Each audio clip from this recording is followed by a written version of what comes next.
Jared Poland, FroKnowsPhoto.com, and these are your raw edits of the week, number 55, and they are the photos and edits of Avril Lavigne. So this is a photo that I took, so it's going to be interesting for me to go through and basically critique some of these. Now, what I did is I think I picked, 24 photos here, some of which I really like. There's a couple in there that I just want to point out that I think could do more. And there were others that I just thought were interesting and cool. So let's start off right here. Interesting crop. I like the edit. I like the black and white. It's more realistic. I think the crop is fine. This is a good way that if you were to have more time to shoot this image, like if I had more time to shoot it this way, I would have done a second angle like this, but this is a nice job, so that's why I put it here.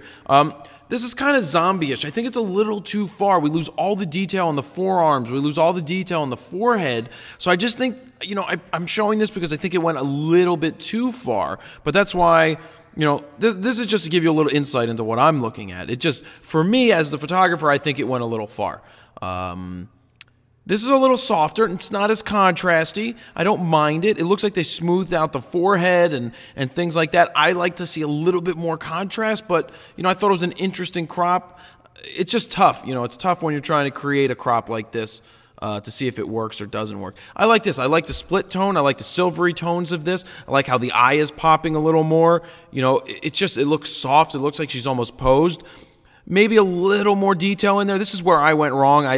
I blew it out too much, but I like this. This is good. It's close. There we go. This one I threw in there. I don't get it. I don't know if maybe the person's screen is too far off. I mean, that brings me up to I have to do my screen calibration still to do all of those reviews of the 3 screen calibrators that I have. But yeah, this is just, I don't know if it must be something wrong with the screen if this is what the person is seeing as an edited image as a good one. I mean, here the forehead is it's too much sweat and all that stuff, so we're going to move past it. This is spectacular color. I like this color a lot. It's nice. It's got a nice little yellow tinge to it. It's not too far. It's nice and sharp. It didn't go, the eye looks great. Yeah, I like this because her microphone is ruby red. The colors look awesome, and with this photo you didn't have to take it too far in order to make it a really good color edit, but this is a spectacular edit. I like it. I like this black and white edit. I also appreciate the crop. I like that it left most of the hair in there. Really nice, but you can see as the more you crop, the more detail you're going to lose, or the more quality you're losing in your images, but I like this. This is an interesting crop as well. We've got a solar flare, a sun flare up to the left. We've got somebody that did something with the eye. It's a little over sharpened on they killed it with that part, but I thought it was unique with a little bit of the lip still being pink and then the blue in the eye.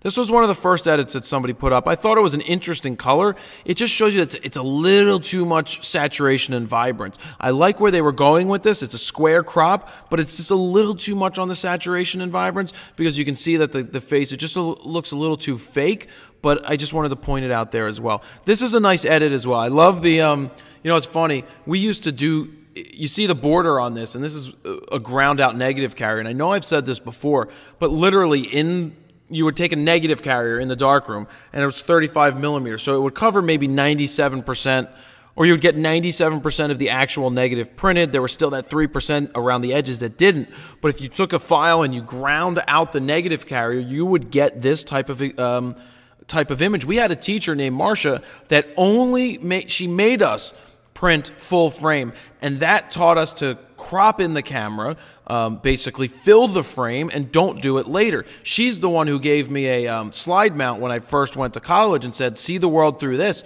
and that was awesome. I like this edit. I like the color edit of this. Really nice job. And I guess that's funny. This one's a little similar. It's brought back. It looks like they used some recovery here, but the colors are nice. The hair looks really good. The face looks good. The eyes look good. Nice job on that one too.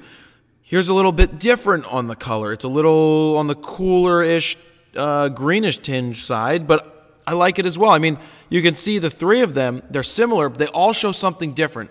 Different detail. I like it as well. I like this too with the flare added up top. I mean, I know that it's fake and I know that it's added. One thing about the processing is a little too heavy-handed on the sharpening or the clarity slider, so always be careful with that. I thought this was an interesting crop. A little too much headroom. If I was to crop it myself, I would bring it down a little bit. Too much headroom up top. It's a little on the yellow side, but, you know, I pulled it just because they brought both of these eyes back. You can see that. Yeah, and that's all I got for that one. I like this black and white edit. They didn't crop this, and I did notice that people mentioned that the elbow may have been a little distracting. Yeah, the elbow's a little distracting. I don't mind. I think, well, yeah, I mean, I took it. Yes, the elbow could be distracting, and I would come in a little tighter to do it again, but this, as you saw in the first-person shooter video, it was pretty damn quick. So, you know, I like this edit. Nice job there.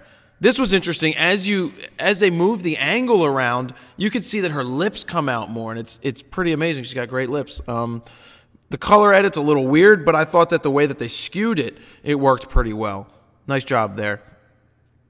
You know, this would be, I like what they did to the background. It's almost like there's people back there. I just wish that the edit wasn't so harsh. I wish it wasn't so blown out. I mean, I picked it out because I liked what they did with the extra stuff on the side. I just really wish it wasn't blown out as much. This is another nice edit. It looks like they used the clarity slider, not the clarity, the recovery slider.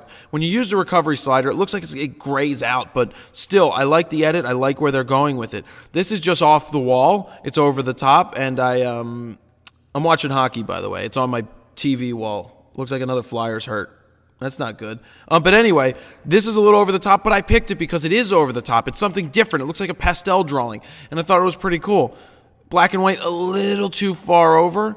The Phantom of the Jingle Ball, I thought this was very creative to make Avril's face kind of look like the Phantom of the Opera mask. I like this. I mean, I know, look, they made the microphone is blue sequins instead of red. It's nice and soft on her face. It kind of looked like I directed her. And then this motion blurry thing is fine. I don't mind that as being creative. This is just showing you a really tight crop. I don't mind. I think it's the same person. Yep, same person. I like this. This crop is very tight. I mean, obviously you can start to see the grains being that it was shot at what 3200 ISO, but this is cropped an extreme amount. I thought this was cool. It's a nice square crop. It is what I would like to focus in on, her eyes, and it reminds me of a picture I took a long time ago in 2003 of her when I photographed her on a mall tour.